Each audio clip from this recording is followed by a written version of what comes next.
Olá, que bom, estamos juntos novamente. Você já se tocou que estamos em dezembro?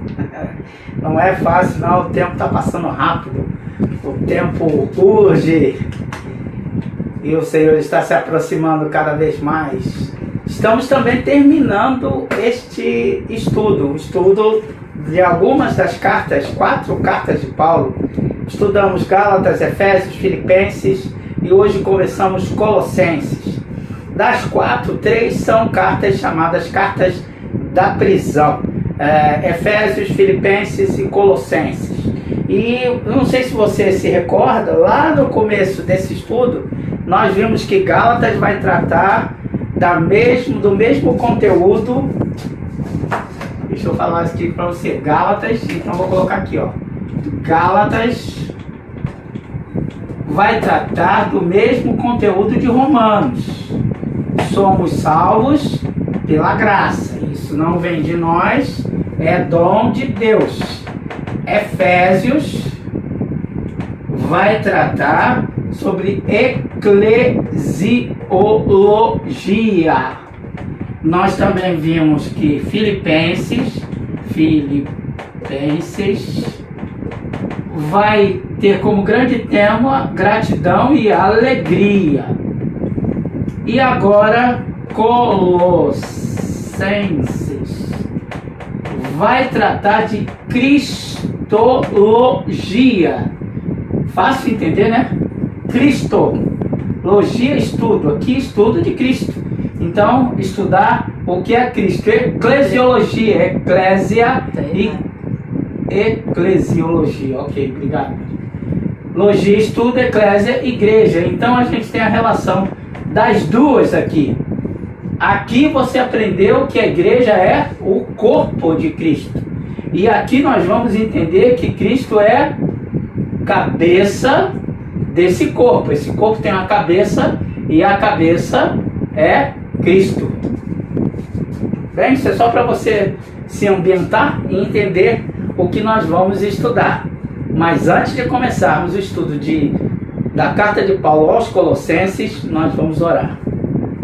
Quero convidar você a, junto comigo, colocar esse tempo que você parou aqui para estudar, e você está de parabéns por isso, que tenha disciplina para isso. Pode ser aqui na Escola Bíblica Dominical da Igreja Batista de Barão da Taquara ou qualquer outra escola bíblica que se comprometa com o estudo das Escrituras, como o texto se apresenta nas Escrituras. Que tal você ler a sua Bíblia e estudar a sua Bíblia para conhecer melhor quem é o Cristo a quem nós servimos? Em nome de quem?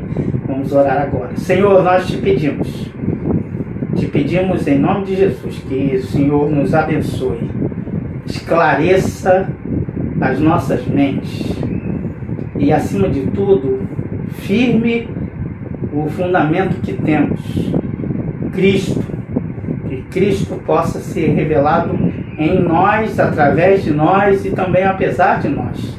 Nós te pedimos, tenha misericórdia, nós te agradecemos, porque sabemos que o Senhor está conosco todos os dias e fazemos isso confiados no nome de Jesus. Amém. Ok, queridos, então você entendeu isso daqui, vou apagar e vamos só ficar na carta de Paulo aos Colossenses. Colossenses, vou escrever aqui de novo, Colossenses. Que lugar é esse, né? É muito interessante porque a carta de Paulo foi escrita para a igreja de Colossos, que era uma cidade. Colossos é uma cidade pequena, viu? Você já visitou uma cidade grande, um lugar grande? Tudo tudo fica em torno daquilo ali. É que a gente mora aqui no Rio de Janeiro e a gente faz relação com os bairros. Eu vou tentar fazer relação com os bairros e também fazer com as cidades. Por exemplo, você tem aqui, você quer resolver algum problema, você vai, por exemplo, na Barra da Tijuca. Na Barra da Tijuca você vai ter tudo, cinema, você vai ter banco, você vai ter mercado, tem tudo ali e você resolve tudo sem sair dali. Qualquer problema que você tem, você resolve lá. Mas se você for para um bairro menor, você já tem uma dificuldade. A gente só tem um mercado, você só tem uma vendinha, né? Até os bairros ali da periferia da Barra também, você vai perceber isso que já fica escasso. Então, se a pessoa quer fazer algo maior, algo melhor, ela tem que se deslocar do bairro menor para o bairro maior. A mesma coisa acontece com as cidades. Por exemplo, você tem as grandes cidades, as cidades turísticas. Você tem, por exemplo, Campos do Jordão. Então, ali no centro, você vai encontrar tudo ali pelo centro de Campos do Jordão. Mas se você se afastar um pouco, você vai ter dificuldade. E aí você vai ter a dificuldade. Como é que você vai suprir essa necessidade? Você vai se deslocar até a grande cidade, fazer suas compras, fazer o que você tem que fazer e voltar para a cidade pequena, que a qualidade de vida é menor, a fofoca é maior, você está entendendo o que eu estou falando, né? E a condição financeira também é menor. Bem, por que eu estou contando tudo isso? Porque a cidade de Colossos era uma cidade pequena que havia sido grande. Por causa de um grande terremoto que houve, a cidade de Colossos ficou jogada de lado e era mais negócio investir na Laodiceia, que é a vizinha dela, até pelas belezas naturais que tem em Laodiceia, das águas termais que tem lá em Laodiceia. Você pode depois colocar no Google aí e procurar. Até hoje é uma cidade turística. No cantinho ficava a cidade de Colossos. Inclusive Paulo vai citar essa cidade ali de Laodiceia, a cidade de Éfeso também fica perto. Então Paulo é curioso, né? Porque Paulo não chegou a ir naquela cidade, sabia? Paulo não chegou das cartas que a gente tem que Paulo escreveu, que Paulo não chegou a visitar a cidade. Ele nem conhecia, na verdade, os membros daquela localidade. Mas é curioso que aquela localidade tinha uma sinagoga, então tinham mais de 10 judeus ali. Então Paulo não chegou a conhecer a cidade de Colossos. Como é que Paulo conhecia a cidade de Colossos? Paulo conhecia a cidade de Colossos pelos depoimentos de um outro irmão que está escrito aí na carta, que era um outro irmão que era daquela cidade lá, que na verdade os teólogos entendem que ele é um dos frutos do evangelho pregado por Paulo na cidade de Éfeso. Lembra que Paulo ficou lá em Éfeso? O nome desse cara é Epáfras. Então, Epáfras era da cidade de Colossos. Ele conhecia os problemas da cidade de Colossos. E ele compartilhou com Paulo todas as dificuldades que existiam naquela cidade. Paulo se sentiu responsável e ajudou a Epáfras a doutrinar aquelas pessoas. E qual era a dificuldade que Epáfras via naquela cidade? Sabe qual é a dificuldade? Cidade pequena. O que acontece em cidade pequena? Se chega uma novidade, ela é logo disseminada em toda a cidade. Começam a aparecer algumas novidades mesmo, alguns valores diferentes da cidade, ele pode ser rechaçado ou ser abraçado pela cidade. E o que a cidade fazia? Ela se alimentava, ela se deliciava com essas coisas. E quando você vê a heresia tomava conta, era isso que eu queria dizer para você. Imagine que a cidade ficou uma cidade um evangelho muito místico. Por que ficou um evangelho muito místico?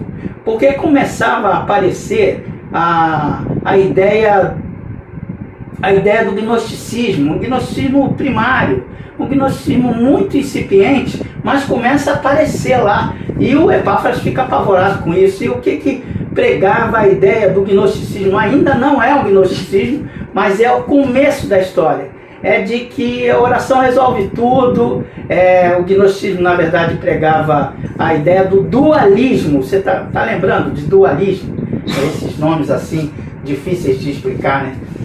Mas eu vou tentar fazer isso. Dualismo. O que isso queria significar para o mundo greco-romano? Dualismo, duas ideias que eles viam que eram muito diferentes uma das outras. Uma coisa é o seu corpo, e a outra coisa diferente é o mundo das ideias. Aqui o mundo concreto, vou escrever concreto aqui, visível ou concreto, e o mundo das ideias, o mundo invisível. Isso chama-se de dualismo. Então tinham duas vertentes diferentes, e eles começavam a inserir isso dentro da igreja, dentro dos valores cristãos. O que eles entendiam? Que Jesus não veio em corpo, e depois João vai ter muita dificuldade também com isso. Não dificuldade, mas ele vai resolver essas questões que existiam ali.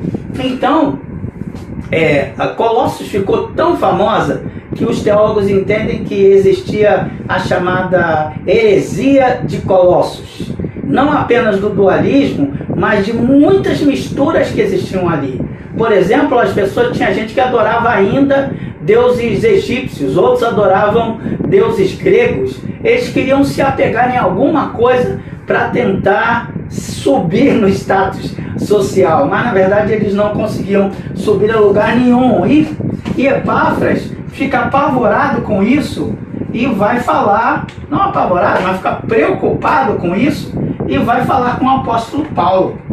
Quando ele fala com o apóstolo Paulo o que estava acontecendo, é muito interessante. Paulo podia brigar com ele, falar: você não pregou o evangelho direito, vai ver que as pessoas não se converteram de verdade ao evangelho, e não se converteram porque você não falou direito. Mas não é nada disso que Paulo fala. Paulo vai mostrar que Epáfras ensinou com sabedoria qual é e quais são os valores do evangelho. Eu vou tentar passar para vocês aqui como é que eu entendo o ensinamento de Epáfras, até porque Paulo vai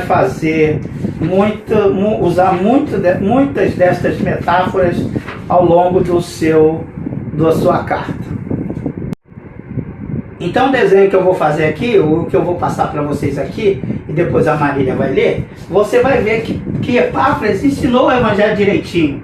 Isso já é um ensino para nós, viu? Porque às vezes a gente pensa que as pessoas não se convertem, as pessoas se afastam do evangelho, se afastam da firmeza doutrinária que nós sonhávamos que eles tivessem, porque nós não ensinamos direito, alguém não ensinou direito, ou alguma falha houve na divulgação do evangelho em si. Mas não é o que Paulo vai falar de Epáfras. Paulo vai colocar os valores que Epáfras deixa com aquela gente, e nós não entendemos. O que Epáfras falou, eu vou reinterpretar. O que Epáfras falou e ensinou é a mensagem do evangelho. A mensagem do evangelho você não está vendo a árvore na posição errada. A posição é essa mesmo. A posição é de cabeça para baixo. Eu fiz uma linha só para você entender que era isso que Epáfras estava ensinando. O que Epáfras estava ensinando? Que o evangelho é na verdade o anúncio de um mundo invertido, um mundo de ponta cabeça, em que a grande sombra, os grandes valores do mundo estão invertidos. Então a gente tem uma árvore de cabeça para baixo. Esta árvore aqui está plantada lá em cima, está plantada junto a Cristo. Nós temos a nossa fé plantada, enraizada em Cristo. Depois vocês prestem atenção que a Marília vai ler, tá? Nós temos a nossa fé enraizada em Cristo. E isso vai se revelar pelo amor que nós demonstramos uns aos outros. Aqui é o cristão, ó, o cristão. O cristão tem a fé enraizada em Cristo. Aqui é o amor que a gente demonstra aos que são, aqui são os do mundo. Nós mostramos a eles os valores bíblicos. Na verdade, essa mensagem vai dizer que nós somos o pomar de Deus. Essa mensagem que Epáfras pregou, ela gera frutos e fica cada vez mais forte como a árvore. Nós somos como a árvore plantada junto a ribeiros d'água. Então, olhando para Jesus e dependendo do que vem lá da seiva de Cristo, é que nós vamos realmente fazer com que esse evangelho prospere. Eu vou pedir a Marília para ler e eu vou pontuando aqui 4 valores fundamentais para o nosso desenvolvimento como cristãos. A partir do 1, por favor. Paulo, apóstolo de Cristo Jesus, pela vontade de Deus, e o irmão Timóteo, aos santos e fiéis irmãos em Cristo que estão em Colossos. A vocês, graça e paz da parte do nosso Deus, Pai e do Senhor Jesus Cristo. Sempre agradecemos a Deus, o Pai de nosso Senhor Jesus Cristo, quando oramos por vocês, pois temos ouvido falar da fé que vocês têm em Cristo Jesus e do amor por todos os santos, por causa da esperança que lhes está reservada nos céus, a respeito da qual vocês ouviram por meio da palavra da verdade, o Evangelho, que chegou até vocês.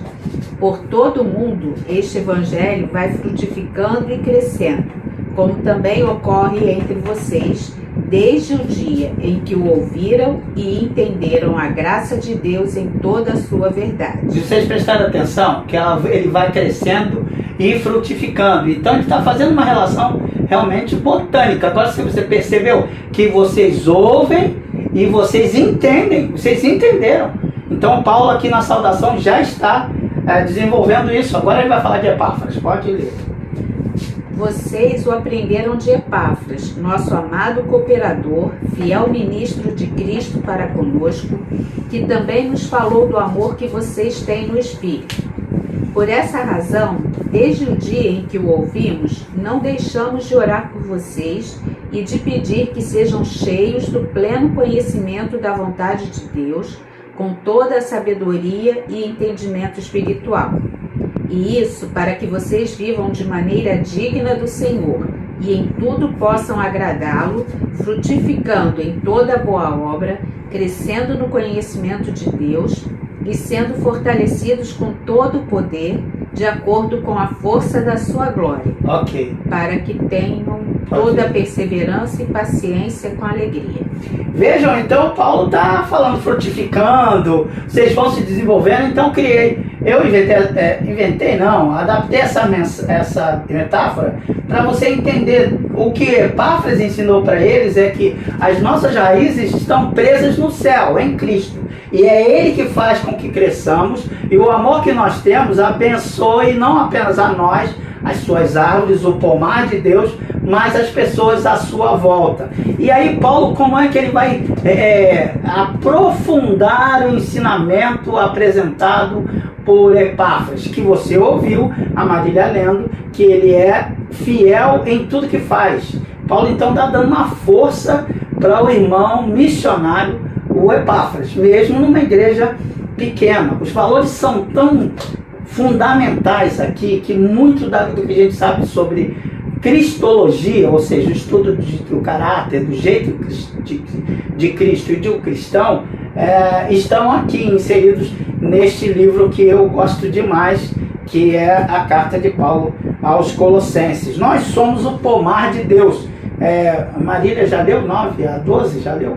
Até já nós frutificando em tudo e crescendo. Agora ele vai falar que Cristo é o centro.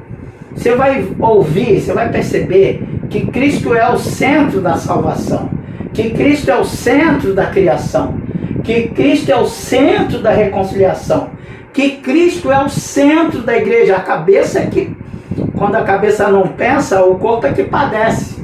Então, se o corpo está padecendo, é porque tem algum problema também na cabeça. Você sabe bem como isso funciona. E que Cristo é que é o centro da nossa fé. Porque é muito interessante, porque a saúde da igreja depende de estar ligada à cabeça, que é Cristo. Cristo saudável, Cristo sempre disposto a fazer, mas às vezes nós, como igreja, nos desligamos de Cristo, achando que vamos tocar a vida sem depender dele, mas não conseguimos fazer isso. E aí a gente vê muita igreja aí completamente acéfala, porque ela está retirando Cristo como centro. E essa carta de Paulo aos Colossenses, preste atenção, ela é o destaque de que Cristo é o centro de tudo. E eu vou pedir então a Marília para ler do versículo 9 até o versículo 12, não, já leu 9, é do 15 ao 20, que vai falar exatamente desse ensino de Paulo, que a gente tem que parar, e Deus me ajude a conseguir explicar isso direitinho para você.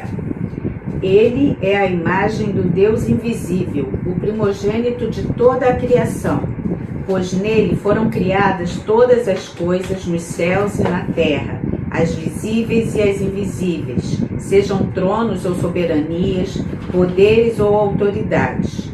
Todas as coisas foram criadas por ele e para ele.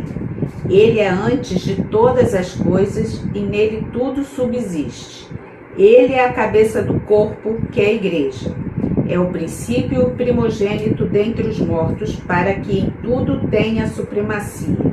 Pois foi do agrado de Deus que ele habitasse toda a plenitude e por meio dele reconciliasse consigo todas as coisas, tanto as que estão na terra quanto as que estão no céu, estabelecendo a paz pelo seu sangue derramado na cruz. Gente, este é um hino cristológico para a gente entender que tudo brota, tudo nasce, tudo tem sentido nele. Nele quem? Cristo. É muito interessante porque a gente tem a carta lá aos Hebreus, vai falar que ele está acima de tudo, está acima da lei, está acima dos anjos, está acima de Moisés. Mas aqui Paulo vai falar que ele está acima do tempo, que nele todas as coisas foram criadas. Você não lembra de João, capítulo 1? Todas as coisas, sem ele nada do que foi feito se fez. Então como é que Paulo vai sugerir a Epáfras a ensinar aqueles irmãos que estavam sendo influenciados por todo tipo de misticismo, todo tipo de esquisitice que existia dentro da igreja? Ele fala, olha para Jesus, sabe? O nosso evangelho, o nosso culto, esta escola bíblica dominical, você que é cristão, Cristo tem que estar no centro. Tudo existe por meio dele, e preste atenção, tudo foi criado por ele e para ele. O mundo é um presente de Deus para Deus. O que é isso? Por isso que ele merece o louvor. Essa semana você já percebeu que o professor está engordando, né? Vai engordando e aí as roupas não vão cabendo mais. E aí foi muito interessante que eu comentei com um amigo, falei, nossa, como meu pé tá longe, antigamente era tão perto para eu calçar o sapato, agora parece que eu faço uma viagem até onde está meu pé, porque tem uma montanha no meio que é a minha barriga. É muito curioso isso, a gente começa a falar isso, mas eu estou dizendo isso para dizer que tivemos que sair, e nós saímos para eu comprar uma roupa que coubesse em mim. Olha que coisa absurda, você experimenta as roupas e elas não cabem mais, não cabem porque você engordou muito. Então você vai no shopping, aí você vai e compra compra roupa, e logo que você vai pagar, dá aquela dor, né? Você fala, vou emagrecer e vou perder essa roupa. É, melhor perder a roupa e ganhar as outras do que ficar só com uma. É. Mas aí a moça, na hora de embalar a roupa, ela falou assim, e aí, é para presente? Eu falei, o presente é para mim, o senhor quer o papel? Aí eu achei legal que ela perguntou se eu queria o papel de presente, mesmo sendo para mim. Aí eu falei, não, é para mim. Ela falou, mas o senhor pode se presentear. Eu achei muito interessante. Eu falei, é legal, mas pode ficar com o papel aí que eu não quero o papel de embrulho, porque senão eu vou ter dois trabalhos, o de embrulhar e o de desembrulhar, que o presente é para mim mesmo. O mundo foi criado por Deus e Deus é a comunidade de amor. O que eu vejo com muita clareza aqui é que Cristo é o centro de tudo, e eu quero falar com vocês.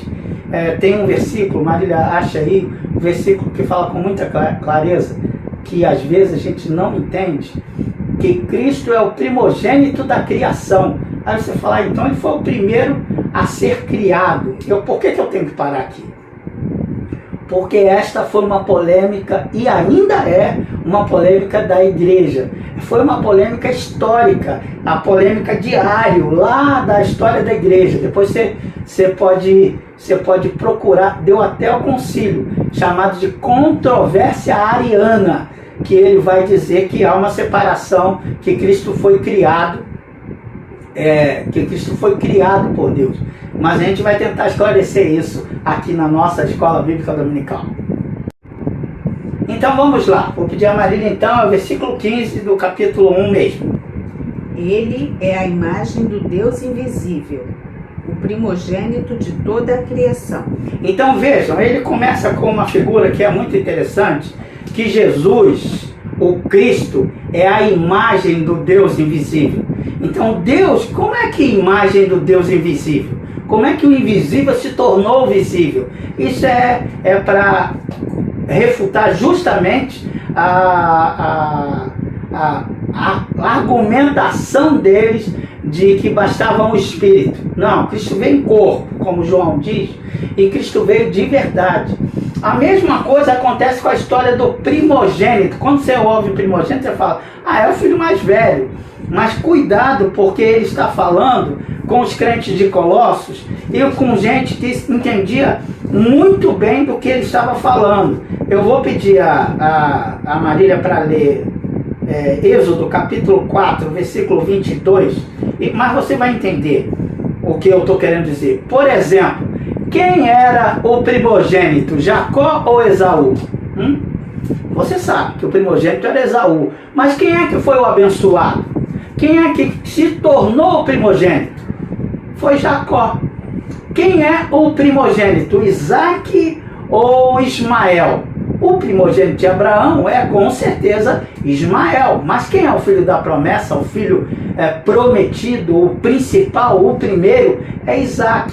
Então, primogênito aqui e você vai ver no próprio texto bíblico, aí na sua Bíblia, no livro de Colossenses mesmo, um pouquinho à frente, vai ter um versículo que vai dizer assim, porque nele tinha toda a primazia, o que tomou o primeiro lugar. Por exemplo, nos descendentes de Jacó, o primeiro, o mais velho, era Rúben. E quem teve a primazia? Não foi Rúben, nem foi o irmão seguinte, foi o quarto irmão, que é Judá. Olha que coisa interessante. Então prestem atenção, porque a palavra usada aqui no hebraico é exatamente isso. Primazia, aquele que toma o primeiro lugar. Era isso e sobre isso, e baseado nisso que Paulo está dizendo, o que nós temos no nosso texto bíblico. Lembra, por favor, Marília. Êxodo 4, 22. Depois, diga ao faraó que assim diz o Senhor: Israel é o meu primeiro filho, e eu já lhe disse que deixe o meu filho ir para prestar-me culto. Aí você vê, é o meu primeiro filho, mas algumas versões já vai dizer que não é primeiro, não é primeiro de que nasceu primeiro, é o mais importante, aquele que eu mais amo, aquele que eu mais cuido. E pai sabe muito bem disso, né? Às vezes o que tem a primazia é o caçula.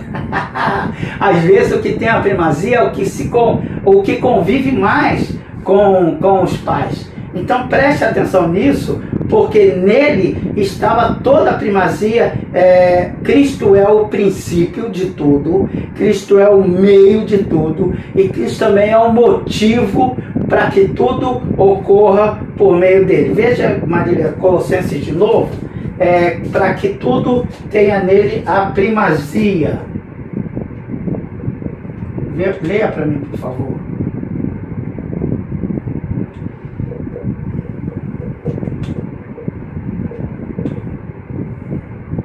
Achou? Não exatamente. Olha aqui, veja também uma coisa aqui. Tudo no texto vai dizer que tem origem nele. Não tem um versículo que fala nisso, Maria? Aí mesmo, lê, por favor. Ele é a imagem do Deus invisível, o primogênito de toda a criação, pois nele foram criadas todas as coisas dos céus e na terra, as visíveis e as invisíveis, sejam tronos ou soberanias, poderes ou autoridades, todas as coisas foram criadas por ele e para ele. Presta atenção, porque tudo tem origem nele. Nele quem? Em Cristo. Tronos, reinos, poderes, no céu, na terra, debaixo da terra, tudo. E tudo também tem execução por meio dele. Também tem isso no versículo aí. Tudo tem sentido, faz sentido por causa dele, porque ele está em tudo. Mesmo os poderes do mal, presta atenção nisso, hein? Estão debaixo da autoridade de Cristo. Cristo tem a primazia, ele é o primeiro de todas as coisas. E tudo tem um propósito. Acho o versículo aí, Marília, que vai dizer também que é para ele. Tudo tem propósito nele e para ele. Olha que coisa interessante. Não apenas as coisas que a gente pensa que são de Cristo. Tudo é de Cristo. Todas as coisas foram criadas por ele e para ele. Ele é antes de todas as coisas e nele tudo subsiste. Ele é a cabeça do corpo, que é a igreja, é o princípio e o primogênito dentre os mortos, para que em tudo tenha a supremacia. Então, está falando aí proeminência ou supremacia. Em tudo ele tem a supremacia. Então, não é o primogênito que nasceu primeiro, não era isso. Depois a gente vai estudar bem, esse é gerado e não criado. Deixa eu tentar explicar isso de uma forma mais clara possível. É a explicação do C.S. Lewis. Eu gostei demais da explicação do C.S. Lewis. Imagine que eu vou fazer, você sabe que eu trabalho com desenho, e eu pego um quadro, vou pegar um quadro aqui, eu vou pegar o quadro e vou fazer uma paisagem com esse quadro. Vou fazer uma paisagem aqui, um barquinho aqui, o sol está aqui, a luz vai brilhar por aqui, aqui. Então, eu tenho um quadro aqui. Esse quadro foi gerado por mim? Não. Ele foi criado. Ele é o Hudson? Não. Ele é diferente de mim. Por que ele é diferente de mim? Porque ele saiu da minha cabeça, da minha habilidade com as mãos e da ideia que surgiu para fazer. Então, isso é criação. O homem é a criação de Deus. Então é criado. Cristo não é criado, Cristo é gerado. O que é isso? Quem é gerado por mim? Gerado por mim é meu filho. Por mim e pela Marília. Mateus é da mesma característica que eu. Ele tem o mesmo jeito, ele é humano. Ele tem as mesmas vontades, ele tem vontade própria, ele tem desejo próprio. Jesus, a gente pode falar, é gerado nesse sentido, de que ele é igual a Deus, nas mesmas características, nos mesmos valores de Deus. E nós somos gerados de Deus. Como nós podemos ser filhos de Deus? Gente, a gente não é gerado por Deus, a gente é criado por Deus. A gente é criatura de Deus. A gente é, como C.S. Lewis fala, a gente é soldadinho de chumbo. Só que a gente é uma escultura, um boneco, um soldadinho de chumbo, ou um Pinóquio, ele não fala de Pinóquio, eu que estou falando, ou um Pinóquio sem vida, é um boneco sem vida. Por isso João vai dizer, nele estava a vida e a vida era a luz dos homens. Então esse Deus que tem tudo, que gera tudo, ele pode dar vida a um soldadinho de chumbo. Eu achei lindo isso no cristianismo puro e simples, é isso que C.S. Lewis faz.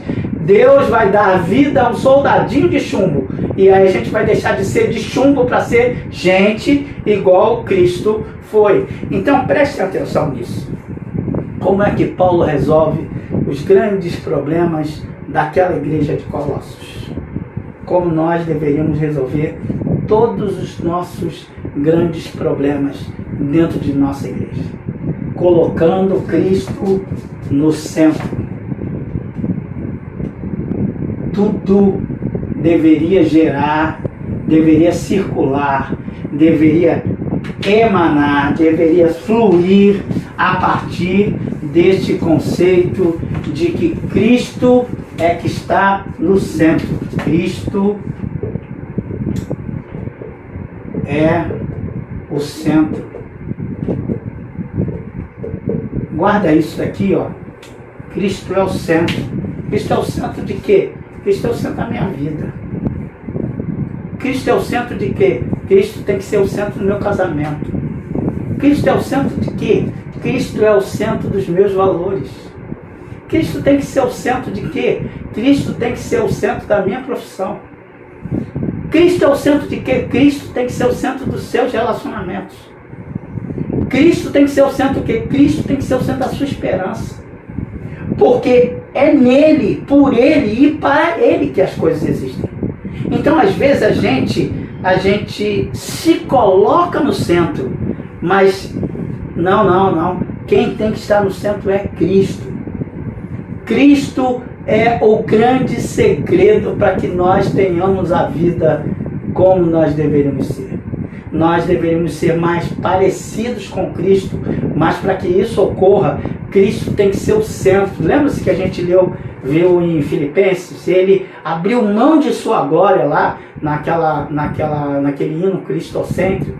Ele abriu a mão de sua glória e foi humilhado até a morte de cruz. Mas Deus o exaltou soberanamente para que o nome de Jesus se dobre todo o joelho no céu, na terra e debaixo da terra. Veja que Paulo continua na mesma tecla, mostrando Cristo é o centro. Se alguém tiver alguma dificuldade, mostre para essa pessoa que Cristo é que tem que ser o centro. Você está doente? Procura Cristo, porque Ele é o centro. Você tem uma grande vitória? Agradeça, porque Ele é o centro.